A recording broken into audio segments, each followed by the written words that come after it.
खलीज बंगाल में रवां साल के पहले समुद्री तूफान की पेशगोई, माहिरीन ने खबरदार कर दिया। मौसमियाती माहिरीन ने खलीज बंगाल में रवां साल का पहला समुद्री तूफान बनने का इम्कान जाहिर कर दिया। मौसमियाती माहिरीन के मुताबिक जनूबी खलीज बंगाल में हवा का कम दबाव बन गया है। इन दिनों सतह समंदर के दर्जे हरारत मामूल से जायद हैं। मौसमियाती माहिरीन का कहना है कि मामूल से जायद दर्जे हरारत हवा के कम दबाव की शिद्दत में इजाफे का सबब बन सकता है।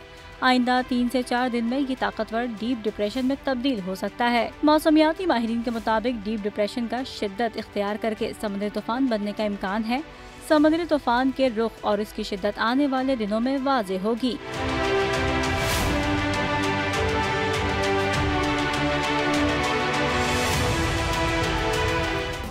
सब्सक्राइब करें और बेल दबाएं ताकि कोई खबर रह न जाए।